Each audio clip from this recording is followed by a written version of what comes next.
Welcome, everyone. My name is Allison Heaney, VP of Learning and Public Programs, and I want to welcome you today, Wednesday, March 29th, 2023, to this edition of the MOLAA Zoom Project, in conversation with the artist Raquel Paiewonsky, where MOLAA Chief Curator Gabriela Urtiaga will discuss with the artist her work and career.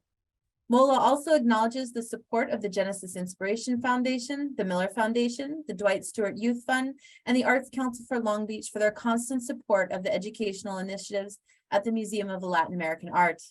And a special thank you to the California Arts Council Arts Exposure Grant. Each chapter of the MOLAA Zoom Project features a conversation between the most remarkable artists from Latin America and Latinx across the US and our MOLAA Chief Curator. Together, we focus on a series of specific artworks which require a close inspection, a deliberate process of contemplation and exploration, and delve into the ideas surrounding the creation of the work, their sources of research and inspiration, in an effort to immerse ourselves in the world of the artist. In Chapter 31 of MOLAA Zoom Project, we are joined by multidisciplinary artist Raquel Paiewonsky, known for her work in painting, installation, photography, and video. Born in 1969, Paiewonsky lives and works in Santo Domingo. She has exhibited her work extensively in exhibitions and biennials in the United States, Europe, Asia, Latin America, and the Caribbean. Among them is her participation in the 53rd edition of the Venice Biennale in 2009 and the 55th edition in 2013, together with Quintapata Collective. She's been invited to the 8th, 9th, and 21st biennials of Havana, Cuba, and the 10th biennial of Ecuador, the 3rd End of the World Biennial in Argentina, and the Jamaica Biennial in 2017. In 2015, she was granted the Dadoff Art Initiative Art Residency at the Kunsthaus Beitzen in Berlin. In 2018, she had a retrospective exhibition at CAAM, Atlantic Center of Modern Art in the Canary Islands, Spain, where a book that compiles the last decade of her work was published and presented.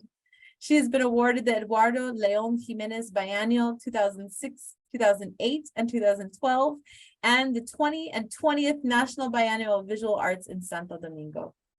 Her work is part of the Daros Latin American Collective, Zurich, Switzerland, the RISD Museum, Rhode Island, the CAAM Center for Modern Atlantic Art, the Museum of Modern Art, Santo Domingo, MOLAA, the Museum of Latin American Art in Long Beach, California, Centro León, Santiago, Dominican Republic, Cultural Center of Spain, Santo Domingo, and the General Directorate of Customs, and various private collections.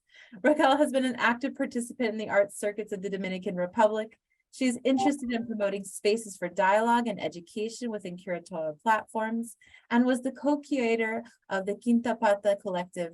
And with them, she's developed public art projects that connect art with different sectors of the population.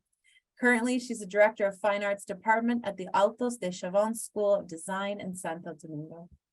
And with that, we begin our presentation. We encourage you to share your questions and feedbacks using the chat feature. We'll host a Q&A session at the end. And with that, I'll hand it off to our Chief Curator, Gabriela Urtiaga. Welcome, Gabriela. Welcome, Raquel. Thank you, Alison, for this fantastic presentation and all the MOLAA team. Hello, everyone. Bienvenidos a MOLAA. Thank you for joining us today. Querida Raquel, how are you? It's a real honor to have you with us today. It's a pleasure to be here. Let us know, where are you? I'm actually in Samaná, which is the northern peninsula in the Dominican Republic. And I am thrilled to be here because I'm transitioning a move from a crazy city, which is Santo Domingo, that I love, but I need to get away from, to the beach and to a more alive, more in commune with nature. Oh, this is fantastic and really important for your production, right? Because yes. We are very happy with this opportunity to know more about your work and your creative process. And Raquel, as one of the most influential artists from Dominican Republic, as a central American artist. You put the focus in the woman identity and environment, and in your artistic practice, you are interested in the intersection of art and the liberation of the woman, right? And I would like to know if you can tell us your beginning as an artist and what is the key ideas that motivate your work, especially living and working in Central America. Well, my work is about many things, and I was raised in a family of women. I am the fifth child of a household with 5 daughters, so that had an immediate impact in my life. And I tend to say that because of the situation of women in the Dominican Republic, but I believe now that it's truly the situation of women in general all over the world. And I really started connecting a lot to the body, to the female body as a platform for conveying a lot of the things that I experienced in my own life, in the life of women around me, in the sort of injustices that I saw growing up in the Dominican Republic, and the imbalances between the genders. So that's how I started, and it has changed through time. I am still very much interested in all of that, and I do try through my work to talk about gender, to propose gender equality, but more than anything now, I think I talk about energy and about masculine and feminine energy, and finding the balance of that while we try to build new paradigms for life. And that includes nature, of course, because I think that is the central discourse of today's agenda for everyone. It's something that I am very interested in, and I continue to be interested in the body, but a lot more in relationship to nature, and what nature and how we are part of nature. This is fantastic because it's part of your experimentation, and also because you are an amazing multidisciplinary artist that present works in installation, painting, drawing, and sculpture, and everything is really important. And we select some of your most famous pieces that I would like to put the focus in one of your most important series, Beach Balls from 2008, that is really important in your body of work, and you explore all the variation that you create in dialogue with the body and the popular culture, right? Yes. Well, Beach Balls is one of many pieces that I have made about the breast. I think that around that time, around 2008, 2009, I really started exploring the breast as this building block of a more organic, softer construction of our modern world, I would say. And I think that I also try to approach these kind of subjects that are kind of difficult through a little bit of humor. So in this particular piece, I use a beach ball, and I call the piece Beach Ball. And I just cover it with microfiber. I hand embroider nipples, and it's a way to do like a celebration of the female body, and particularly this part of the body that has been portrayed in an aesthetic of like massive production, unnatural production of breast everywhere. And I'm trying to just portray breasts in their natural form. And what is the reaction of the audience, if you can tell us, when they spend time in front of this particular installation? Do you have any feedback from them? I think that they're very playful, and with this piece, I think people relate really well because it's an interactive piece that people can walk around and they feel that it's a toy that they're familiar with. I think that other pieces might be more controversial. I have made, for example, one of those early pieces was a wall of 2,000 hand-embroidered breasts, all multicolor, trying to represent the diversity in the Caribbean, in the Dominican Republic, of race, shape, form, and again, trying to get away from that standardized vision of what the breast should be, and talking about something larger, building a wall, building a space, a wall that is usually something very hard, made of cement or concrete, and just covering with something soft. Trying to take it to a more, to a softer, poetic. Yeah. Wow, interesting. And Raquel, now I would like to talk about Guardarropia from 2010, that is part of the project that you create as a natural reaction of the questionable circumstances surrounding the personal freedom of women in the Dominican Republic. Could you explain a little more about your message in this series of photographies? I think, again, trying to use humor. I tried to tackle this really difficult issue, which is women's sexual and reproductive rights in the Dominican Republic.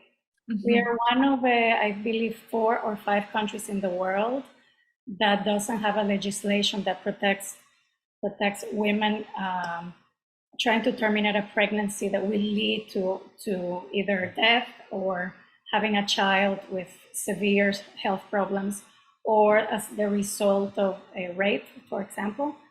So during this time, there was a huge debate in Congress in the Dominican Republic, talking about these really basic human rights in a way that is that it was, for me, kind of outrageous and almost so dramatic that it was almost funny to accept that kind of a conversation and that kind of a public conversation. So I decided to work with a friend who's a fashion designer.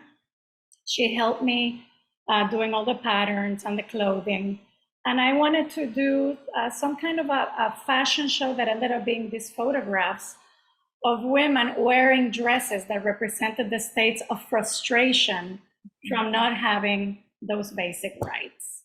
So each name of all of these suits embodies one of those particular anecdotes that we were going through as a nation during that time.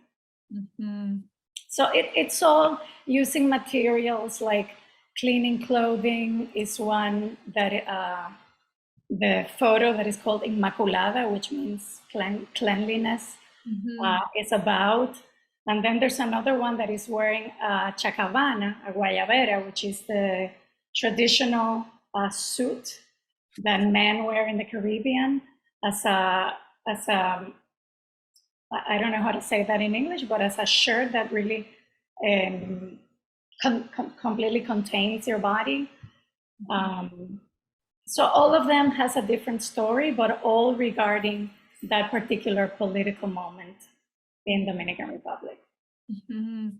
And continue with this topic, another incredible group of photos that you have is the Simbiosis para Salvarnos from 2009, that you were in the middle of the nature there. And as a Central American artist and a researcher also, you work with a strong conscious and connection with the community, right? Linking with the reaction of the ecological situation and try to call all to us to create a new paradigm through your artwork. Tell us more about this particular series that you create with the idea to illustrate our balance as part of nature. Well, I have worked with several projects that use the community and groups of people to take photos and become part of the environment and whatever issue I'm trying to deal with the work. And in this particular piece, I wanted to talk about our relationship with the environment. It was a very simple action that took place actually where I am right now at this place in the northern part of the island. Mm-hmm. And we just dig these holes in the sand where we place these kids that live around here.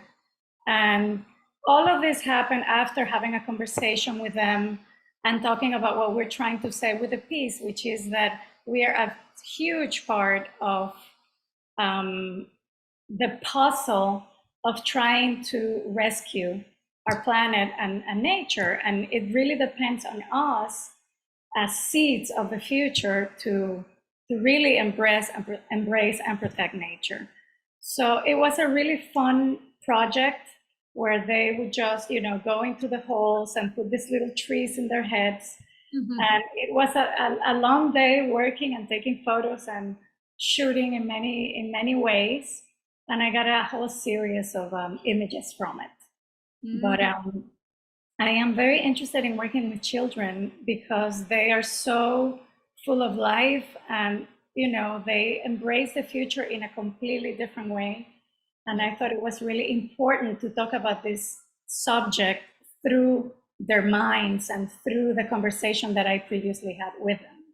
Yeah. And how do you connect with them to be part of your performances as a result of this particular photography? Well, kids love to play, so this was a big game for them. So we all dig the holes, we got help to do it.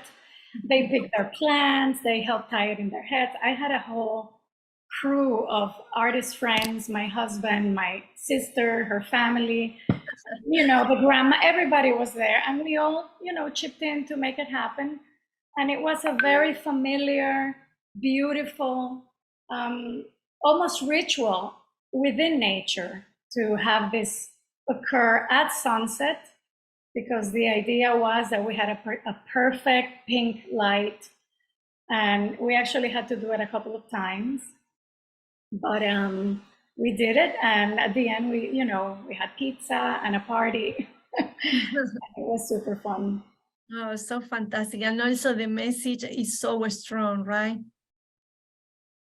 This is amazing. And Raquel, that you mentioned before, part of your creative process is about collaboration. And with Paisajes Rotos, that is one of your most recent series from 2018, 2022, you work with international artists to start a conversation about environment. We really love to know more about that and what is this kind of collaboration that you are creating with other artists. Okay. Well, this piece was a very perfect timing because I started before the pandemic. And it was an ideal piece to produce during the pandemic. So what I did, I wanted to make like a world map of images of landscapes from all over the world, from like Antarctica, northern countries, the Caribbean, Chile and Argentina, like as many images as I could get from very diverse places in the planet. So I started asking friends, artist friends, and even non-artists, people who wanted to participate with images from where they, where they live, to just send in these images for me to make an intervention, to make an embroidery in them.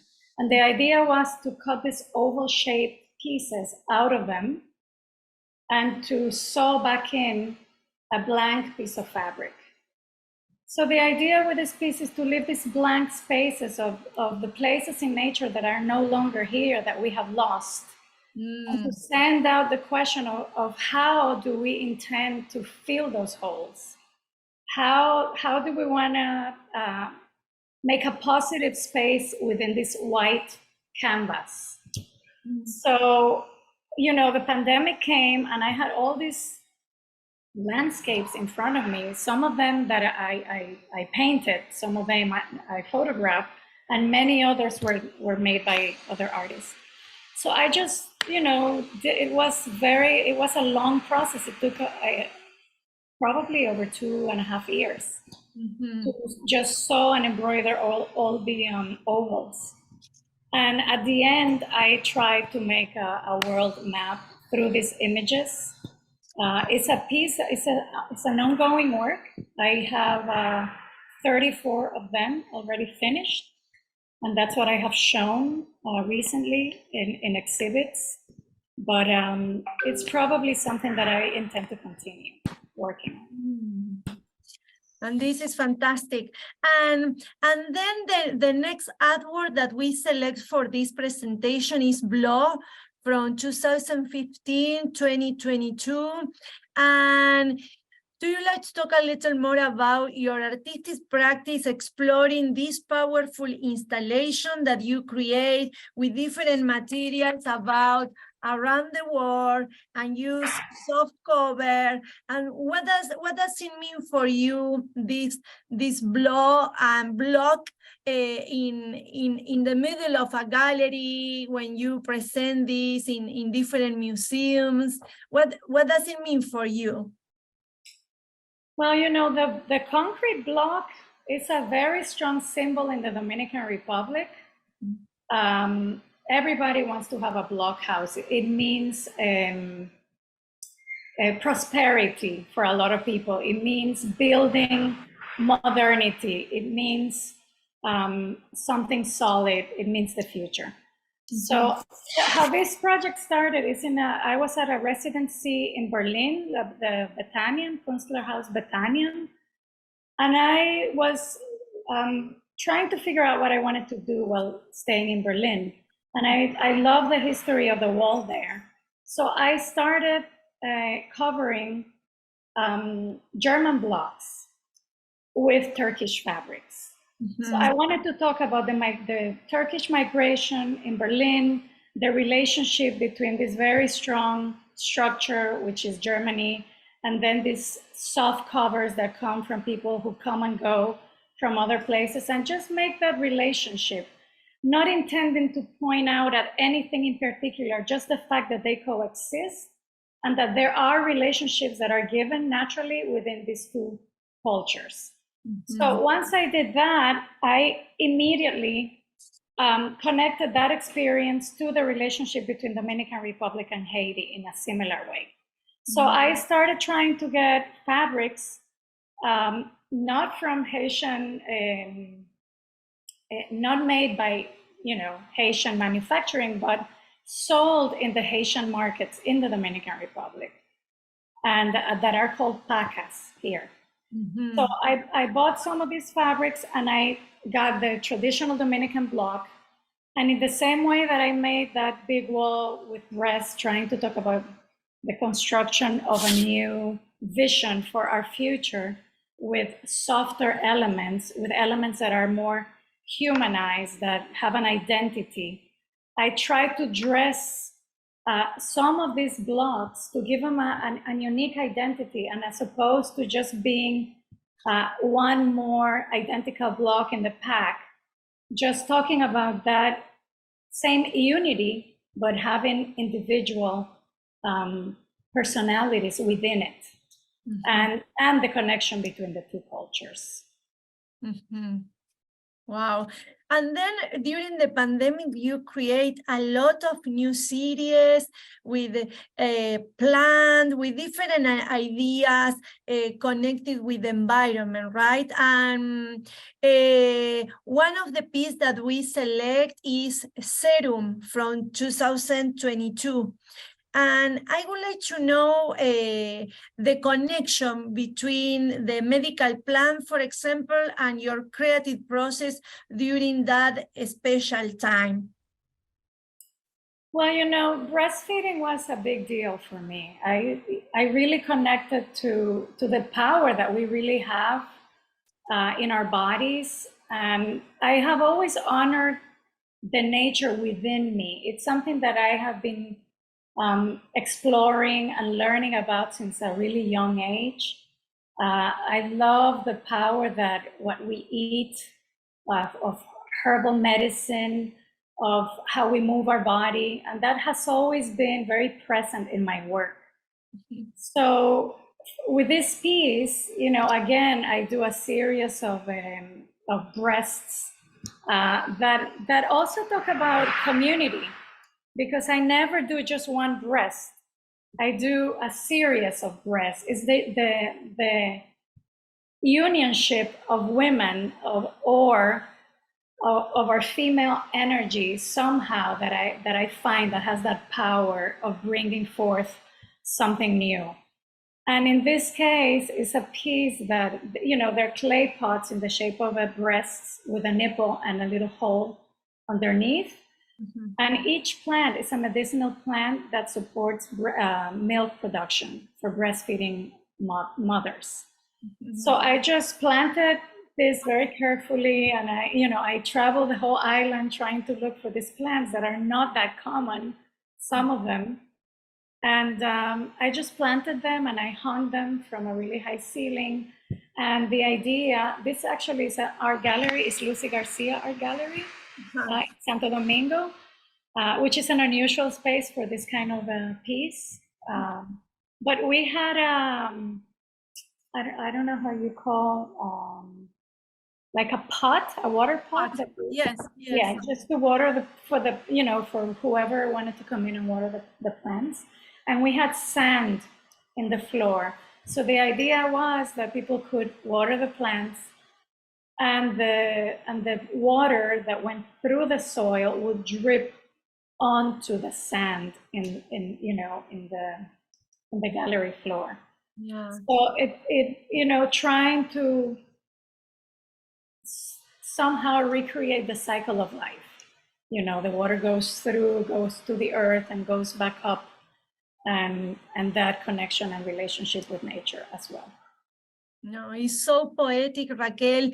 And also you are developing a lot of approach about environment, nature, and also the reaction of all of us, right? To be part of this important discussion. And you have a new pieces that create with Habitat from 2022. That is a new series of self-referential drawing. And I would like to know more about the context of this particular artwork and the process of their invention. Well, this was a super fun project, and it's actually what I'm still working on. I started as a painter, and drawing and painting was a big part of the beginning of my career. And then I went, as you said, I'm very multidisciplinary. I do a lot of different things, but I find myself now again, and it has happened before as well, but I'm in a moment where I am really enjoying to do drawings and paintings again.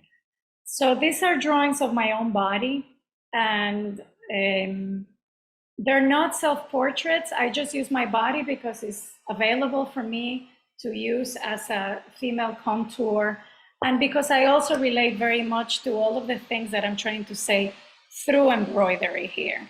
And it's a little bit about our intuition and our connection to nature, particularly women,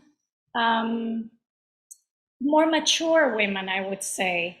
Women that sometimes in society are starting to be seen not at their prime, but that in other cultures, those superpowers become very, very strong. And I really connect and admire. So I wanted to sort of make a celebration of the power of the female body, using the connections that we have through, in the first one that you see here, that's all hand embroidered, and it's branches that come out of the breast. So making those relationships, those connections that are visually very obvious between nature inside and outside of the body. Yeah, and I really love to see your body of work in this presentation because, for example, part of your approach is to experiment with different elements, but you always start with a drawing, right? or what is your creative process when you are planning to present your work in different support? It's very different. Sometimes I have an idea, like for example, Guardarropia, there was a political moment and I knew that I wanted to talk about that, and I made drawings and I made a plan, and I, did a whole production for it to see it happen. But sometimes it's more about an emotion or a feeling, or finding a material that is very seductive, that I say, oh my God, I have to do something with it, and start playing with it and see what happens. And then the conceptual part of it comes later, just trying to find meaning and really talking to the piece and seeing what it's saying to me and to the world. And then it's the opposite. So for me, all directions are possible. In photographic works, for instance, it can be very immediate visceral reaction to something, or it can be something super planned that I make a custom design for a particular body in relationship to a particular place, and something very intricate to get it there. And sometimes it's just something very quick. Wow, this is fantastic. Thank you for sharing, Raquel. And well, to finalize our conversation, I would like to put the focus and analyze one of our love piece that is part of MOLAA collection, Me Veo y No Me Siento, from 1998, and that we have the opportunity to present this fantastic artwork last year when we present Herland for women artists in MOLAA collection.